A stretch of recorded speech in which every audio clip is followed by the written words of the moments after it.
Eren, rentrons après ce massacre. Des milliers et des milliers d'innocents ont été tués cette nuit, mais rentrons à la maison. Voici les mots de Mikasa adressés à Eren Yeager, et voici l'analyse de l'épisode 8.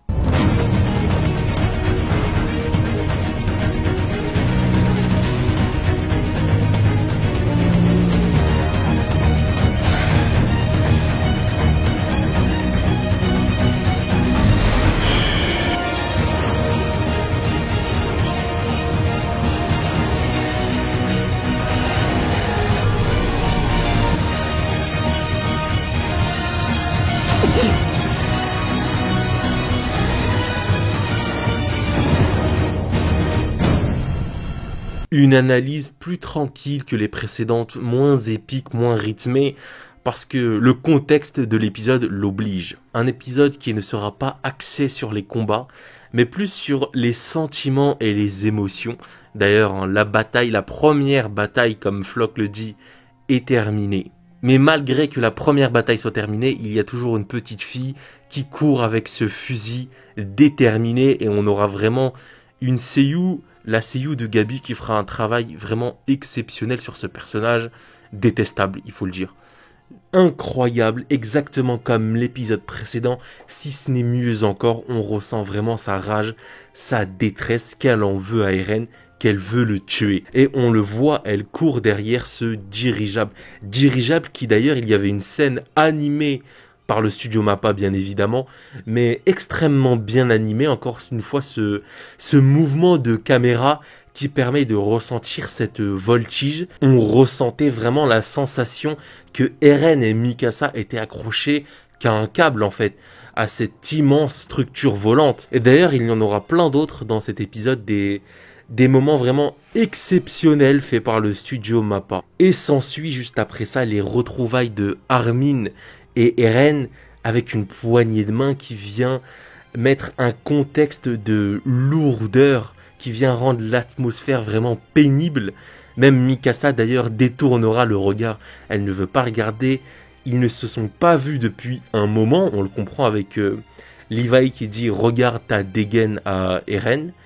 Et pourtant ils ne se sont pas adressés un mot, que des regards, avec un regard d'Armin qui regrettait vraiment ce qu'il a fait, qui dit à Eren « Tu as vu ce que tu m'as obligé à faire, j'ai tué des milliers de personnes pour toi, j'ai dévasté un paysage entier pour venir te sauver, pour suivre ton plan. » Et on a Eren qui le regarde avec des yeux qui veulent dire « Je sais ce que tu ressens, je sais que c'est horrible, mais on n'a pas le choix, on doit aller de l'avant. » Toujours vouloir d'aller de l'avant, mais est-ce que c'est dans la bonne direction?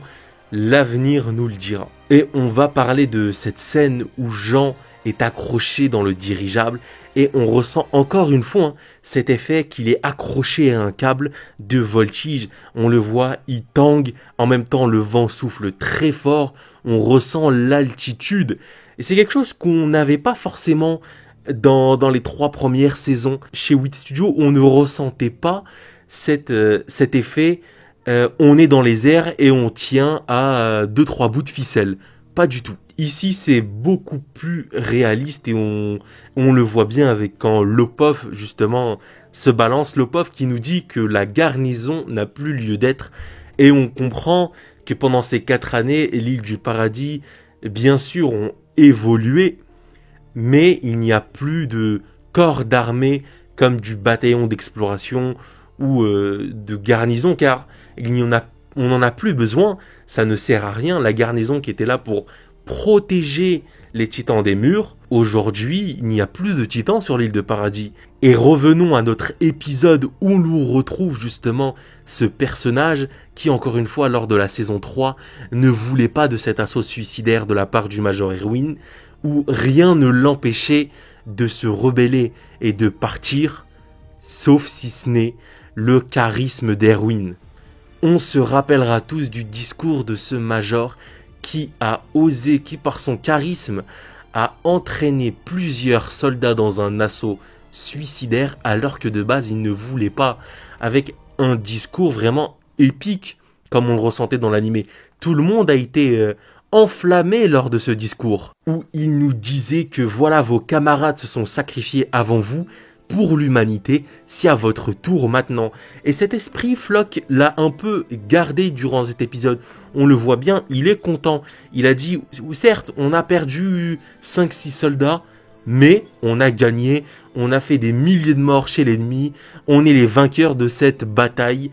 Et oui, ils sont vainqueurs sur le plan martial, c'est une réussite totale. Le plan de Sig et Eren était vraiment impeccable à ce niveau, malgré les pertes, malgré les soldats morts, malgré la personne qui est morte, on va en venir durant cet épisode. C'est une réussite. Mais juste avant de parler de cette scène tragique, on va revenir sur le discours entre Gabi et Falco, qui est plein d'émotions, il faut le dire. On a un Falco qui court après Gabi et qui l'arrête, qui lui dit d'arrêter. C'est bon, c'est trop tard, ils se sont enfuis. Un peu à l'image d'un Armin ou d'une Mikasa qui disait à Eren, stop, c'est bon, c'est fini. Tu ne peux plus rien faire maintenant. Ce personnage, cette petite fille, qui elle aussi a une volonté d'aller de l'avant, de se venger de ce qu'a fait Eren Yeager, qui a décimé son camp, plein de gens qu'elle aimait. Elle veut se venger, elle veut sa peau ou sa tête. Et là, on a un Falco qui a pas de la peine, mais qui comprend les gens de paradis. Ce Falco a compris ce cycle de la haine de Shingeki no Kyojin. On les attaque, on se venge, ainsi de suite à chaque fois. Et on apprendra d'ailleurs le but de Gabi, son rêve absolu, qui était de redonner de la grandeur aux Eldiens, de dire que voilà, je suis une Eldienne, vous m'avez craché dessus, mais aujourd'hui j'en suis fier, regardez ce que j'ai accompli, je suis l'héroïne de la nation, je suis Gabi. C'est moi la petite fille auquel vous avez craché au visage, que vous avez insulté d'Eldienne, de démons, mais c'est moi aussi qui a sauvé le pays et qui a redonné de la couleur au drapeau de Mars, si je puis dire. Un but très noble de la part de Gabi, surtout d'une petite fille de 12 ans, qui veut redonner espoir à son peuple, de dire « Moi je suis là, moi je vous sauverai. Voilà, c'est moi cette petite fille, c'est moi qui a sauvé l'honneur des Eldiens. Maintenant soyez fiers de porter votre brassard. » C'est vraiment quelque chose de beau, quelque chose qu'on retrouve. C'est notamment le but du héros d'un récit, de sauver voilà tout un peuple. C'est quelque chose d'extraordinaire, un but vraiment très noble. Sauf que Gabi, nous on t'aime pas. On veut pas de toi, on veut pas te voir. Tout le monde te déteste. Donne ton rêve à Falco, c'est mieux. Falco, lui, il est bien. Toi, t'es pas bien. T'es nul. Et on va avoir une censure dans l'animé. Bien sûr, l'animé est toujours censuré par rapport au manga, par rapport aux planches d'Isayama. Mais là, je trouve cette censure pas très bien faite. On voit, je trouve, c'est mon avis, qu'on voit mal Gabi mettre un headshot, littéralement, à Lopov. Ça peut paraître rien, mais ça rajoute un peu de Gabi et les shots, vous avez compris. Qui d'ailleurs, un pauvre Lopov, on aura tous pleuré, on aura été tous émus de le voir. Il voulait protéger ce dirigeable, il a dit à Jean, vas-y, je te couvre, et au final il se retrouve tué par une gamine de 12 ans. On a failli lâcher une petite larme pour ce Lopov. C'est faux. Et juste après, encore une fois, le studio aura fait un travail magnifique sur une scène. C'est celle de Lopov, là, sa mort, où on a son équipement qui part un peu en vrille. Ça rajoute un peu de réalisme à cet équipement. C'est quelque chose qu'on n'avait pas dans Shingeki no Kyojin d'avant, dans les 3 premières saisons. On n'avait pas cet effet-là qu'il y avait sur l'équipement, etc. Et malheureusement, on a cette scène où Gabi se hisse au dirigeable et tire une balle sur Sacha. Et là, c'est la tristesse. Et on a d'ailleurs un regard juste avant de tirer de la part de Gabi qui nous montre sa détermination. Mais tout de suite après, une fois qu'elle a tiré, une fois qu'elle a touché Sacha, elle semble un peu choquée, déboussolée. C'est comme si elle vient de prendre conscience de son acte, conscience qu'elle est dans ce dirigeable, parce que depuis tout à l'heure, elle courait par rage, par haine. Et là, tout de suite, prise de conscience de sa part. Qu'est-ce que j'ai fait? Qu'est-ce que je fais? Et je vais pas m'en sortir. C'est fini pour moi. On a vraiment cette prise de conscience de la part de Gabi en un seul regard. Mais on voit qu'elle a été entraînée car juste après, elle reprend ses esprits, elle recharge son fusil et elle est prête à dégommer Jean. Jean d'ailleurs, qui lui aussi pris de rage et de haine, prêt à tirer sur cet enfant. Et on a un Falco qui vient s'interposer et par la même occasion, heureusement d'ailleurs, faire rater le tir de Gabi. Cette balle qui a frôlé Jean qui était à 2 doigts de lui arriver en pleine tête. Et là, c'est la scène qui fait plaisir et qui est un peu cruelle. Et cette scène, elle est cruelle. On voit des dizaines d'hommes se ruer vers un enfant pour l'enchaîner, pour lui donner des coups, avec un Floch qui nous montre sa détermination, qui va lui faire payer à lui aussi. Et on a une Gabi qui se mange plusieurs droites et c'est bien fait pour elle. Voilà ce que c'est Shingeki no Kyojin en 2021. C'est voir une petite fille de 12 ans se faire ruer de coups par plusieurs hommes et prendre du plaisir. Mais plus sérieusement, derrière cette scène, il y a un peu ce que Isayama veut nous montrer de nous, ce petit côté sadique qu'a l'homme. C'est voilà, on voit une petite fille se faire tabasser, mais il y a Sacha derrière qui est morte et on prend du plaisir à la voir se faire tabasser. Je suis en total roue libre. J'ai l'impression d'être en live sur Twitch. D'ailleurs, venez me voir sur Twitch. Voilà, c'est la petite promo que je me cale. Allez me follow aussi sur Insta. Voilà. Un peu de sérieux et parlons du cas de Jean qui a vraiment évolué durant cette ellipse. Pas que physiquement bien sûr, mais aussi mentalement. On le rappelle, Jean c'était ce personnage qui s'emportait à tout moment, qui dès qu'un truc n'allait pas, qui le déplaisait, hop, il s'enflammait. Et aujourd'hui, on le voit, il est beaucoup plus calme, il se maîtrise comparé à avant. On a quelqu'un qui est vraiment calme, plus posé, qui est apte à prendre des décisions. C'est quelqu'un qui aujourd'hui, il ne veut plus de bataille, plus de mort, il veut simplement vivre tranquille. Il fait partie de ces personnages de Shingeki no Kyojin qui veulent mettre fin au cycle de la haine. Stop, on en a marre, c'est fini. Ce cycle d'ailleurs qui continue à travers Gabi et qui continuera toujours. Mais il faut absolument l'arrêter ce cycle, il faut le stopper. Et pour ça, il y a 2 hommes. Et ces 2 hommes, ils sont réunis. Sig Yeager et Eren Yeager. L'un à l'originel, l'autre est de sang royal. À eux deux, ils peuvent plier le monde à leur volonté. Et on comprend justement ce regard qu'avaient Pieck et Magat envers Sig quand il a apparu en bestial, où il le regardait sceptique, sans dire quelque chose, sans un mot, mais comme s'il se faisait une réflexion, où il sentait quelque chose n'était pas normal et n'allait pas du tout. Sig, c'est bel et bien un traître de marre, il s'est donc allié avec Eren Yeager, Eren qui a donc découvert la vérité lors de la saison 3 et a décidé de s'allier avec Sig pour pouvoir briser ce cycle. Et Angie, justement, elle viendra confirmer cela, que voilà, c'était le plan de Sig, tout s'est passé comme prévu, hormis quelques erreurs de calcul. Et on a ce dialogue épique avec une tension qui était au sommet entre Sig et Levi, 2 ennemis jurés. Levi qui a d'ailleurs promis à Erwin de faire la peau au bestial. Aujourd'hui, il est obligé de s'allier avec pour pouvoir protéger l'île du paradis. Mais il nous le dit, il n'en a pas fini avec lui. Il l'a gardé en dernier. Il veut le savourer. Et ce discours fera suite à l'entrée en scène d'un nouveau personnage qui est Yelena, une servante de Sig qui fait 2 mètres de haut, je le précise.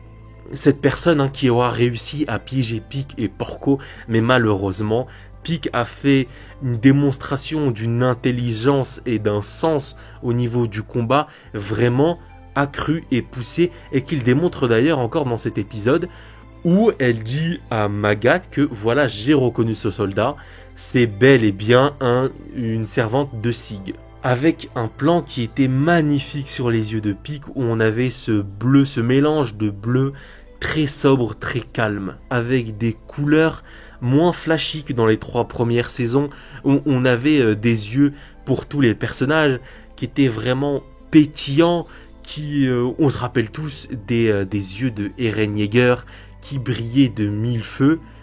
Là, on les a plus, et je trouve que c'est mieux. C'est mieux parce que ça montre encore que Shingeki no Kyojin, c'est plus youpi, allons sauver le monde. Non, aujourd'hui, Shingeki no Kyojin, c'est on fait la guerre contre des humains, et il n'y a plus de étincelles dans les yeux qu'il y avait avant. Elle s'est éteinte, et ça, je trouve ça bien. C'est ce qui m'a plu dans cet épisode, c'est les jeux de regard qu'il y a eu entre les personnages. D'ailleurs, quand Connie rentre et vient annoncer la mort de Sasha, avec un visage totalement vide, des yeux grands ouverts, bouche bée, et qui dit simplement « Sasha a rendu l'âme » et une simple larme qui coule, comme si lui-même au fond de lui n'avait pas la force pour pleurer comme Armin ou Mikasa, et qui est totalement sous le choc. Et à partir de ce moment-là, on a vraiment une mort psychologique pour Connie. Et durant les prochains épisodes, ça ne sera plus le même, c'est sûr et certain. Voilà, tout le monde est sous le choc, même Levi a les yeux grands ouverts, Angie est bouche bée, et même Eren demandera à Connie quels étaient ses derniers mots, et qui sont « j'ai envie d'un steak ». Et on reviendra sur cette phrase de Sasha, car elle a un tout autre sens quand l'on connaît le flashback, ce qui se passe juste après, ce qui sera présenté dimanche prochain dans l'épisode 9. Et là, nous allons parler du cas Eren Yeager.